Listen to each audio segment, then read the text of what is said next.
नमस्कार, स्वागत है आपका हमारे चैनल पर।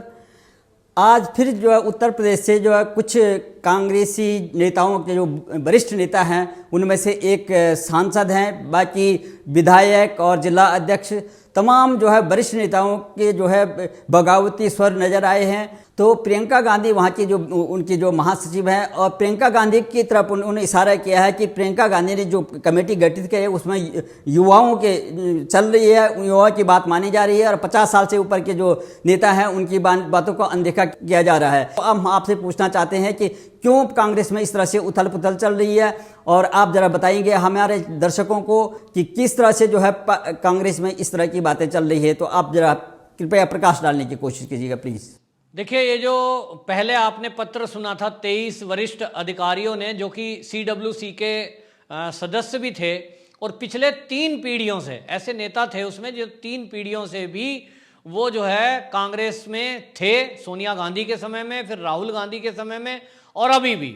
लेकिन ऐसे लोगों ने जब कार्यकारी अध्यक्षा सोनिया गांधी को लेकर ये सवाल पूछा कि आखिरकार अध्यक्ष नया कब बनेगा, तो उसको ये कह दिया गया उस पत्र को लेकर के कि ये तो गद्दार हैं।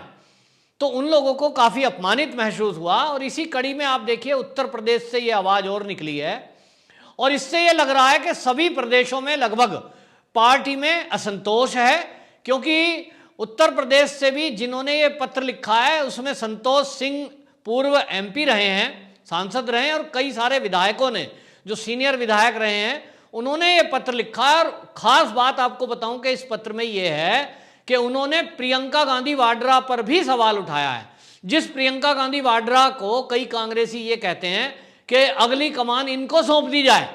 तो सारे जो नेता हैं यूपी के उन्होंने सवाल उठाया है कि भाई ये जो प्रदेश की कमान दी गई है उनको पार्टी की कुछ विचारधारा का पता ही नहीं है। इसी तरह जो ये लल्लू हैं जो वहाँ बनाए गए हैं यूपी के अध्यक्ष, उन लल्लू पर भी सवाल उठाया गया है कि भाई इनको तो कुछ पता ही नहीं है। और इसलिए ये असंतोष जो फूटा है, उन्होंने पत्र लिखा सोनिया गांधी को। उन्होंने कहा कि हमारे ऊपर कार्रवाई कर दी जब हमने ये सवाल पूछा और हमने ये सोनिया गांधी से अपॉइंटमेंट मांगा, तो वो पत्र में लिखते हैं कि लगभग हमें 1 साल से ऊपर हो गया, हमें सोनिया गांधी ने मिलने का टाइम ही नहीं दिया और हम पर अनुशासनात्मक कार्रवाई कर दी गई। अनुशासनात्मक कार्रवाई करने के लिए जो कमेटी गठित की थी उस कमेटी को हम मिलकर बताना चाहते थे कि भाई हमारी गलती क्या है। हमने कोई गलती नहीं की, हमने जो सवाल उठाया है वो प्रदेश कार्यकारिणी पर उठाया है, क्योंकि प्रदेश कार्यकारिणी में हमारी कहीं ना कहीं उपेक्षा की जा रही है। और जो NSUI है, जो यूथ विंग है कांग्रेस की, उसका भी ऐसा हाल हो गया है कि यूपी में कहीं भी वो एक्टिव नहीं है। और इसलिए अगर ऐसा ही हाल रहा तो उत्तर प्रदेश में कम से कम उन्होंने लिखा कि इतिहास हो जाएगी कांग्रेस। तो ये हमने जब बात उठाई, हमने तो ये पत्र में लिखा था, उसको कहीं ओपन भी नहीं करा, लेकिन उसके ऊपर हमारे ऊपर अनुशासनात्मक कार्रवाई कर दी गई और हमें निकाल दिया गया। तो ये तो ऐसा हो गया कि पार्टी में कोई बात करे और उस पार्टी में बात करने को ये कह दिया जाए कि ये तो अनुशासनहीनता है। तो जब हम बात फिर कहाँ करें। और इसलिए ये जो पत्र आया है ये ऐसे समय में आया उत्तर प्रदेश का, जब उत्तर प्रदेश में प्रियंका गांधी वाड्रा अपने को वहां प्रमुख बनाकर और लखनऊ शिफ्ट होने की बात कर रही है कि साहब अब तो लखनऊ में ही शिफ्ट हो जाएंगी। तो ये पत्र दिखाता है कि प्रियंका गांधी वाड्रा का कोई आधार उत्तर प्रदेश में नहीं है। उत्तर प्रदेश में उन्होंने जो एक कमेटी बनाई है, उनके कुछ चहेते लोग हैं उस कमेटी में, बाकी जो पुराने कार्यकर्ता हैं और जो युवा हैं, यूथ विंग है, वहां भी कोई आधार प्रियंका गांधी वाड्रा का नहीं है। उनको इतनी समझ नहीं है राजनीति की। वहीं आप देखिए सोनिया गांधी पर यह सवाल उठाया जा रहा है कि 1.5 साल 1 साल हो गया लगभग उनसे टाइम मांगते हुए।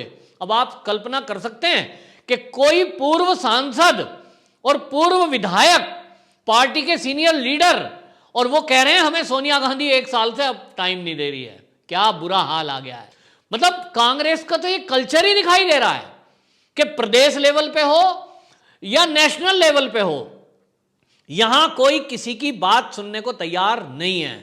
और इसलिए आपको बताऊं, ये जो सोनिया गांधी को पत्र लिखा था 23 लीडर में, इसके अंदर सीनियर लीडर जो थे उनके, वो सीनियर लीडर से एक सवाल किया पत्रकार ने मनीष तिवारी से कि आपने ये पत्र लिखा, आखिरकार ये असंतोष क्यों? मनीष तिवारी जैसा आप जानते हैं कि एक वकील भी हैं, काबिल वकील हैं और सीनियर लीडर हैं। तो उनको जब पत्रकार ने पूछा कि आपने ये पत्र लिखा है, क्या है इसका रीज़न, क्या है, कांग्रेस के ऊपर आपने सवाल क्यों उठाए, क्यों कहा कि ये इतिहास रह जाएगा और हमें विपक्ष में रहना पड़ेगा? तो उन्होंने कहा, मैंने उसमें प्रमुखता से, हम जो लीडर थे सारे, उसमें 3 मुद्दे उन्होंने बताए। एक तो ये कि 2019 में जो चुनाव हुए उसमें और उसके बाद हम जब हारे लगातार 2004 में 14 में, तो वो 2 बार लगातार हार, इसमें 19.5% कांग्रेस का वोटर घटा। अब आप समझिए कितना बड़ा प्रतिशत है।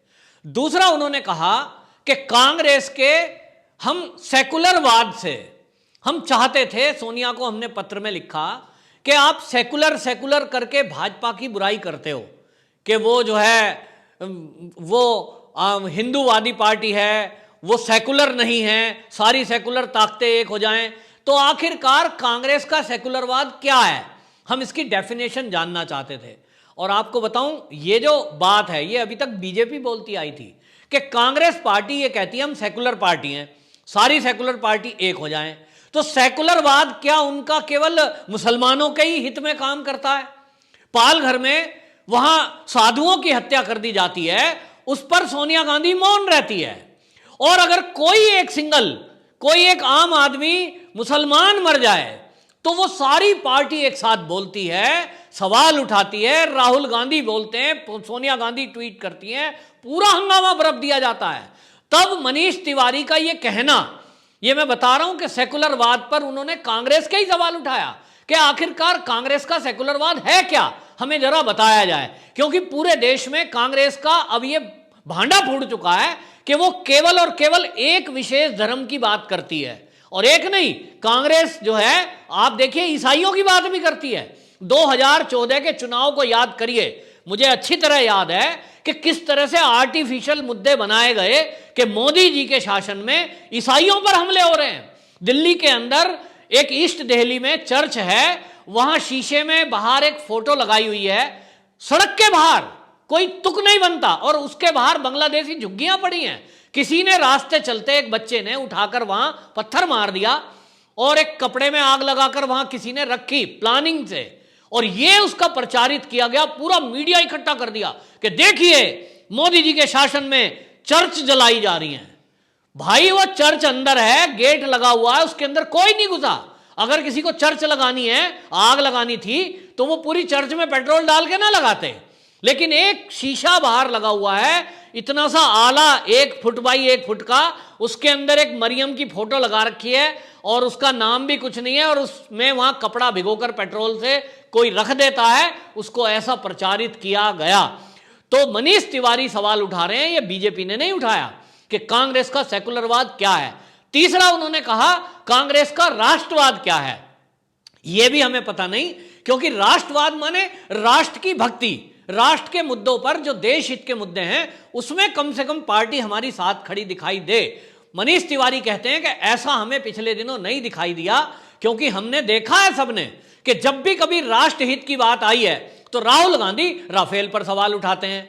ये राफेल पर सवाल उठाना राष्ट्रहित नहीं हो सकता, क्योंकि इससे हमारे देश की सुरक्षा का जुड़ा हुआ मुद्दा है, और राफेल की डील कैंसिल हो सकती थी अगर इस दबाव में भाजपा का कोई नेता या मोदी जी कोई बयान दे देते।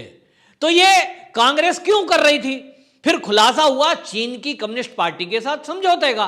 तो एमओयू जो साइन करके आए उसमें जो सोनिया गांधी और राहुल गांधी ने समझौता किया, आखिरकार एक देश की कम्युनिस्ट पार्टी चीन की, जो हमारा दुश्मन देश है, उससे हमारा व्यापार चल रहा है, व्यापार पाकिस्तान से भी चलता है, लेकिन अल्टीमेटली वो हमारे देश की जमीन कब्जाए बैठा है, और हमारा भारत उस जमीन को वापस लेना चाहता है। आए दिन वो घुसपैठ करता है।